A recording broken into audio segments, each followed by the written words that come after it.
Morning. একটা video দেখাচ্ছি স্ক্রিনে, আগে ভিডিওটা দেখো ভালো করে, তারপর তার সম্পর্কে কথা হবে। পা দুটো কীরকম ফুলেছে দেখো। আমি আগের বার যখন বাড়ি এসেছিলাম তখনকার করা ভিডিও এটা, ঠিক আছে? এবারে আমি এসে দেখছি কমে গেছে, সেই ভরসাতেই আমি তোমাদের সাথে শেয়ার করছি আর কি। ওকে, সো ভিডিওটাতে দেখলে যে একজন মহিলা, মা একজন, ওনার পা এরকমভাবে ফুলেছে। তো এমনিতে দেখে ন্যাচারালি কি মনে হয়, আমি এখন বাড়িতে এসেছি, বাড়িতে এসে এইগুলো দেখছি, এই কেসগুলো তো তোমাদের সাথে আমি শেয়ার করছি। তো প্রথমেই দেখে কি মনে হয়, উনিও ভেবেছিলেন, সবাই ওনাকে বলেছিল তোমার হার্ট খারাপ হয়ে গেছে, তোমার কিডনি খারাপ হয়ে গেছে, নল সবই মোটামুটি খারাপ হয়ে গেছে ভেবেই উনি এসেছিলেন। তো এসে কথাবার্তা বলে জিনিসপত্র বুঝে যেটা দেখা গেল সেটা হচ্ছে ওনার হার্ট কিডনি কিছুই খারাপ হয়নি। সমস্যাটা আসলে ব্লাড সুগার বেশি। ফস করে তক্ষুনি সুগারটা দেখা হলো, প্রচুর সুগার। ঘটনাটা যেটা সেটা হচ্ছে একটা জিনিস, ছোট্ট জিনিস, সেটা হচ্ছে সুগার বেড়েছে। কিন্তু এটা যে তোমার জীবনে কত গভীরভাবে তোমাকে এফেক্ট ফেলতে পারে সেটা তোমার আমার সবার আইডিয়ার বাইরে। এমনিতে কি বলে না, সুগার বেড়েছে কার কার ওপর এফেক্ট ফেলবে?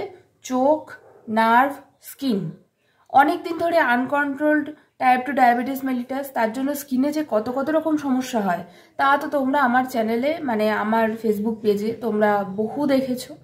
আচ্ছা, গ্লুকোমা, চোখের সমস্যা, চোখেরও আমাদের একজন আছেন, তার গ্লুকোমাটা আমি দেখাই না এই কারণ হচ্ছে গ্লুকোমা যতটা এগিয়ে গেছে সেই জায়গাটা কিন্তু পিছিয়ে আনা কোনো ডাক্তারবাবুর পক্ষে সম্ভব না।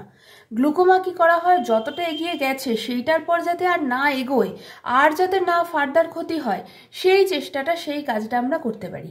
তো ওনার কিন্তু, উনি যে কথাটা বলেন, গ্লুকোমার সমস্যা যার আছে, উনি যে কথাটা বলেন সেটা হচ্ছে আমি না কোনো কষ্ট বুঝি না।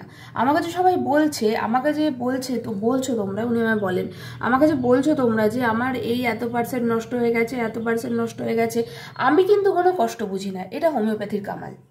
আর একটা জিনিস কি, সেটা হচ্ছে স্কিন আর নার্ভের ব্যাপারটা যেটা, সেটা হচ্ছে হাত পা ঝিনঝিন করছে, রাত্রিবেলা শুচ্ছি, পায়ের তলাটা জ্বালা করছে, হাতের তালু জ্বালা করছে, ইটস ভেরি কমন।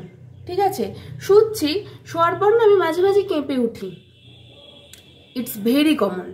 ঠিক আছে, আচ্ছা, তো এই সব জায়গায় আমাদের হোমিওপ্যাথি কিন্তু খুব ভালো কাজ করে, ঠিক যেমন এনার কাজ করেছে। এনার কিন্তু এখন আর ফোলা নেই, ঠিক আছে, কিন্তু এনার এই ফোলাটা, উনি যে প্রথমে ভেবেছিলেন ওনার কিডনির সমস্যা হয়েছে, হার্টের সমস্যা হয়েছে, সেইগুলো কিচ্ছু হয়নি। ওনার জাস্ট সুগারটা আনকন্ট্রোল হয়ে গিয়েছিল। ঠিক আছে, ইভেন ওনার ফোলা বেড়েও ছিল এই গরমে একদিন আম খেয়ে। বুঝেছো, ঘটনাটা হচ্ছে এইটা, এই লেভেলে কাজ করে আমাদের হোমিওপ্যাথি।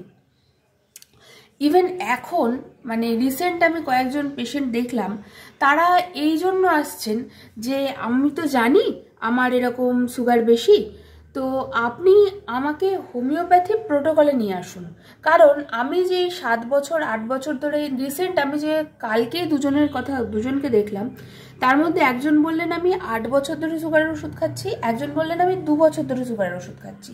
যার 8 বছর, তিনি এতদিন ধরে সুগারের ওষুধ খাচ্ছেন বলে অ্যালোপ্যাথিতে উনি দেখছেন যে দিন দিন ওনার ডোজ বাড়ছে, দিন দিন ওষুধের সংখ্যা বাড়ছে, কিন্তু ওনার মানে কষ্ট যে বিশাল কিছু কমে যাচ্ছে বা কিছু এরকম হচ্ছে না, বরং আরও কষ্ট আসছে, ওনার নার্ভ রিলেটেড কষ্ট আসছিল।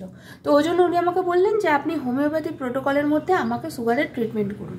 আর একজন যার 2 বছর, তার ঘটনাটা অন্যরকম। তার একজন পরিচিত, তার রিউমাটয়েড আর্থ্রাইটিস আছে, তিনি, তার পাটা সব বেঁকে গিয়েছিল, তিনি এখন উঠে মর্নিং ওয়াক করছেন আমাদের ওষুধকে, সে গল্প পরে একদিন করব। তো সেই জন্য তার সেখান থেকে ভরসা জন্মেছে, সেই জন্য তিনি বলছেন যে আমি হোমিওপ্যাথি ওষুধ খাবো, আমি এইভাবে কন্টিনিউয়াসলি, সবাই জানে সাইড এফেক্ট এই সেই সবাই বোঝে, আমার পেশেন্টরা মোটামুটি সবাই অ্যাওয়ার্ড মানুষজন, না হলে আর কি আর অনলাইনে এইভাবে যোগাযোগ করেন। তো ব্যাপারটা সেটাই, সেটা হচ্ছে একটা ছোট্ট সুগার বেড়েছে, ঠিক আছে, সেইটা যে তোমাকে কতটা আনপ্রেডিক্টেবলি তোমার ক্ষতি করতে পারে সেটা তুমি জানো না, সেটা তোমার আইডিয়ার বাইরে, সেটা বুঝবেন একমাত্র একজন ডাক্তারবাবু। ঠিক আছে, তাই যদি মনে হয় যে সুগার বেশি থাকছে, সুগার কমছে না, রোজ রোজ প্রত্যেক দিন এত এত অ্যালোপ্যাথি ওষুধ খেতে খেতে ক্লান্ত, এবং তারপরেও কি সাইড এফেক্ট আসবে না? সব সাইড এফেক্ট আসবে। চোখ নষ্ট হবে, নার্ভ নষ্ট হবে, স্কিন নষ্ট হবে, সব হবে। ঠিক আছে, তাহলে অবশ্যই আমার সাথে যোগাযোগ করো। ঠিক আছে, বাই।